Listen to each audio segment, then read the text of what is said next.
바우등호 현주 기자, 세상소리 1번지 등호 시사, 세상소리 등호 보이스 오브 월드, 타협이 없는 정치 현실이 안타까울 정도로 태영호 의원의 전격적인 최고위원 사퇴 수순에 시선이 집중된다. 사퇴하지 않을 수밖에 없는 공천 등 재반 여건이다. 당내 타협이 있어 그렇게 전격적인 사퇴를 발표하게 되었나 하는 궁금증이다. 최고위원직의 차기 총선 공천 보장이 열려있는 만큼 큰 잘못도 없다고 하는데 생명과 같은 줄을 흔쾌히 버린 이유이다.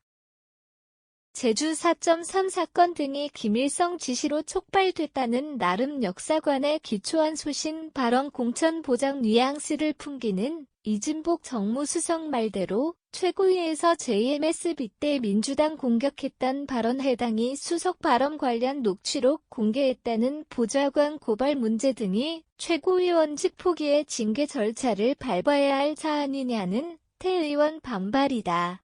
다른 건 몰라도 대통령실과 관련돼 편치않은 점은 이해가 된다. 이 부분을 어떻게 풀어나가 가장 주목되는 대목이다. 김재원 최고위원은 사퇴 거부를 계속하는 와중에 나온 그의 사퇴 결정이다. 그의 잦은 사퇴가 오늘 당 윤리위원회 중징계 수위에 영향을 미친다는 분석이지만 이도 알 수가 없다. 북한 고위직 인사 탈북에 강남갑 지역구 정치 초년생인 그에게 거는 기대와 불리한 점이 교차되어 있다. 남북한 문제와 탈북민 사회 정착과 경제 안정 등에 거는 그의 상징성에 대한 엇갈린 평가다. 북한 고위직 출신이다 보니 정치권 성향에 따라 엇갈린다. 북한과 사이가 좋을 때는 그의 존재 자체가 부담이지만 나쁠 때도 문제가 될 소지가 커 정치적 입지를 키우기가 그로선 만만치 않다.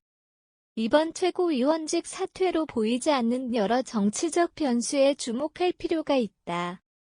오늘 윤석열 정부 출범 1주년을 맞아 더 이상 당에 부담을 주고 싶지 않다는 사퇴변에 실린 어의 윤석열 출범 1주년 당의 부담 등 변수다. 지난 8일 윤리위 회의에서 나온 정치적 해법이 등장한다면 거기에 따른 징계 수위는 예상하는 바와 같을 것이란 묘한 얘기를 낸 황정근 윤리위원장 발언이다. 태 의원에게 잦은 사퇴 기회를 줬다는 해석이긴 하다. 태 의원이 9일 당 지도부 단체 대화방에서 퇴장하는 일로 지도부와 이미 어떤 모종의 정치적 타협을 받지 않았냐는 분석이다. 타협이라 해야 딱히 이진복 정무수석 관련 녹취록 사태를 말끔히 해소하는 일밖에 없다. 태 의원 경우 정치 감각이 없었다는 얘기밖에 안 되는 조건이라 이 대목을 스스로 풀어줘야 할 문제이다. 당연히 제기된 사전 거취 조율 질의에 대해 소통은 없었고 스스로 내린 결단이라고 전해졌다. 징계 수위 내용에 따라 공천 문제가 해소된다면 그로선 억울하지만 받아들여야 할 입장이다.